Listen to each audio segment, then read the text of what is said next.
ہے دنیا کی عزتیں، شہرتیں، بلندیاں، دنیا کے دھن دولت، بلڈنگیں، تجارتیں، ضرب موت زیرو زیرو.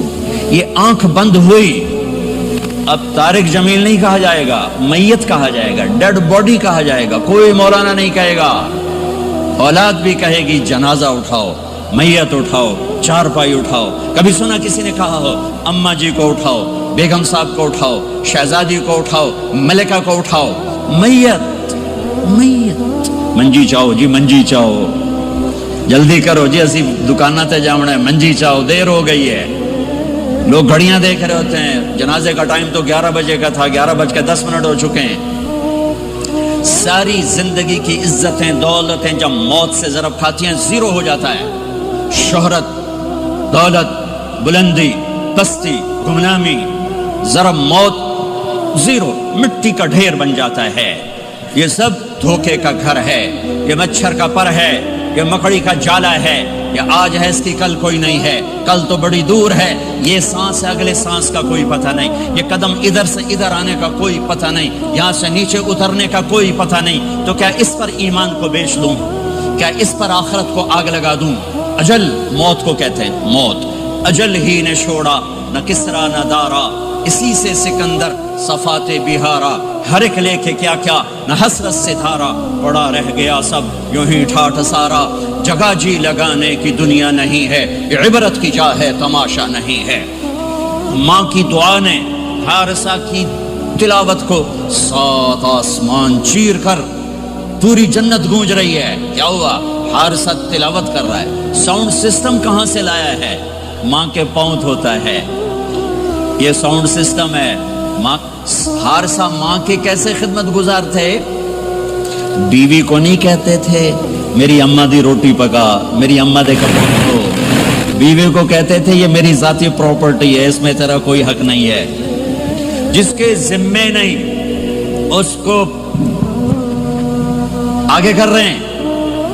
میرے ذمے میری ماں کی خدمت ہے، میری بیوی کے ذمے میری ماں کی خدمت نہیں ہے. اللہ کے واسطے حقوق جانو، حقوق جانو.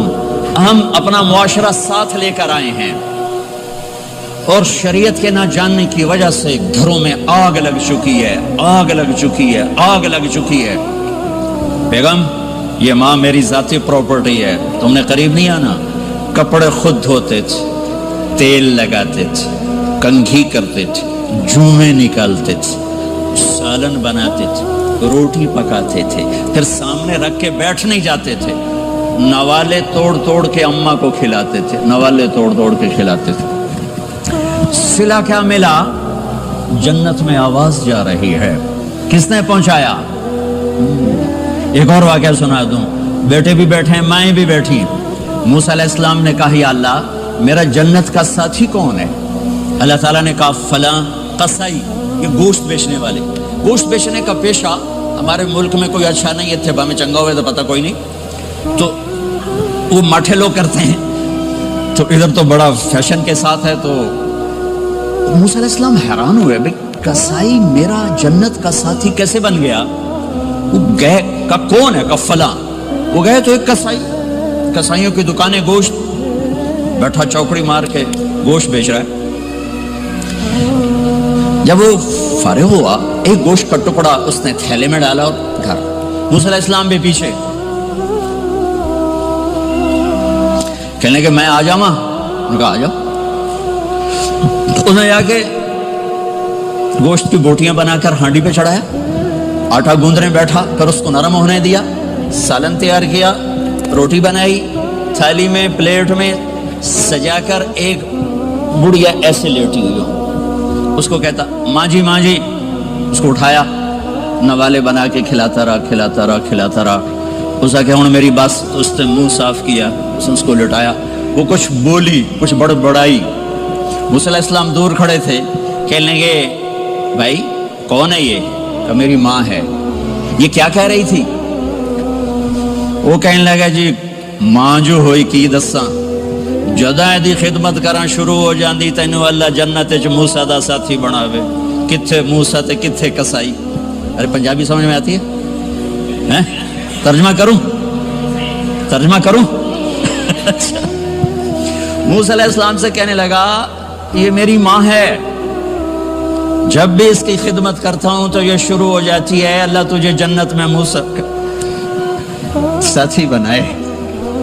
کہاں موسیٰ، کہاں ایک کسائی، لیکن ماں کی دعا میں طاقت ہے کہ کسائی کو نبی سے بٹھا ملا دیتی۔ ہاں میرے نبی نے بشارتیں دی صحابہ کے لیے نام لے کر، جس نے جنتی عورت کو دیکھنا ہو ام رومان کو دیکھ لے۔ عائشہ مجھے خوشخبری دی گئی ہے کہ تو جنت میں میری بیگم ہے، اور تجھے بتاؤں سبحان اللہ کیا زندگی سکھائی ہے، انہو لیحون علی الموت ان اریتک زوجتی فی الجنہ۔ عائشہ مجھے جب سے پتا چلا ہے تو جنت میں بھی میری بیگم ہے، مجھے تو موت ہی اچھی لگنے لگ گئی ہے۔ یہ دلداری کے لیے تھا، اظہار محبت سکھانے کے لیے تھا کہ گھر کیسے چلتے ہیں۔ گھر وظیفوں سے آباد نہیں ہوتے، گھر ڈالر سے آباد نہیں ہوتے، شکل صورت سے بھی نہیں، میرے رب کی قسم، صرف ایک دوسرے کو عزت دینے، احترام سے اور اچھے اخلاق سے اور میٹھے بول سے گھر آباد ہوتے ہیں۔ وظیفے پڑھنے سے گھر نہیں بنتے، مال ڈھونے سے گھر نہیں بنتے۔ گھروں کو 7 بر اعظم کا ایک مشترک قانون ہے، انٹرنیشنل لا ہے، اچھے اخلاق والا مرد ہوگا آباد ہوگا، اچھے اخلاق والی عورت ہوگی گھر آباد ہوگا۔ جس کی زبان میں زہر بھر گیا اس کے گھر کو آگ لگ جائے گی، دنیا کی کوئی طاقت اس کے گھر کو تباہ ہونے سے نہیں بچا سکتی۔ میرے نبی کو بشارتیں دی گئیں، آپ کے صحابہ جنتی، فلاں کا یہ مقام، فلاں کا یہ مقام، فلاں کا یہ مقام۔ ہائے ہائے، میں تو دیکھ رہا ہوں ام حارثہ، میں تو دیکھ رہا ہوں تیرا بچہ جنت کی نہروں میں غوطے کھا رہا ہے، نہاتا پھر رہا ہے۔ تو اب یہ رونا کس کے لیے ہے؟ اب یہ رونا کس کے لیے ہے؟ اور بلک بلک کے رونا، تڑپ تڑپ کے رونا، اتنے آنسوں سے رونا کہ داڑھی سینہ تر ہو جائے اور سینہ ابلنے لگے، یہ رونا میرے آپ کے لیے تھا۔ آنے والی نافرمان امت، آنے والی گناہگار امت، آنے والی باغی امت، بغاوت کرنے والی امت، ان کے لیے روئے ہیں، ان کے لیے رونا ہے۔ ہاں ہر کوئی دنیا سے جاتے ہوئے اولاد یاد کرتا ہے۔ میرے باپ اچانک اللہ نے موت دی، ہارٹ اٹیک ہوا، ٹھیک ٹھاک تھے، اچانک۔ تو ایک میری بہن لاہور تھی، ایک فیصل آباد، تو میرے باپ آخر وقت تک کہتے رہے میری بیٹیاں تو بلا دو، اور میری دھیاں تو لے آؤ، اور میری دھیاں تو ملا دو، میری بچیاں تو ملا دو، اور یہ کہتے کہتے دنیا سے چلے گئے۔ ہر آدمی موت کے وقت یہی کچھ کرتا ہے۔ تیمور جیسا ظالم درندہ انسان اطرار ترکستان کے شہر میں موت نے جھٹکا دیا تو کہنے لگا کوئی پیر محمد سے ملا دیتا، پیر محمد اس کا بیٹا تھا، کوئی پیر محمد سے ملا دیتا۔ یہ انسانی فطرت ہے۔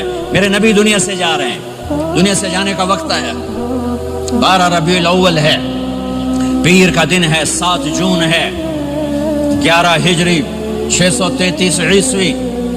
جبریل نے آ کے صبح آپ نے ساری بیگمات کو بلایا، رخصت فرمایا، ملاقات کی، بیٹے کو بلایا، کان میں کہا میں جا رہا ہوں۔ وہ رونے لگی، رو نہیں، سب سے پہلے تیری میری ملاقات ہو گئی۔ 6 ماہ بعد بیٹی بھی پہنچ گئی باپ کے پاس۔ پھر داماد کو بلایا، ان کو ان کا سر اپنی گود میں رکھا، کمر پہ ہاتھ پھیرا، دعا دی، رخصت فرمایا۔ آخر میں اپنی آنکھوں کی ٹھنڈک کو بلایا، کون؟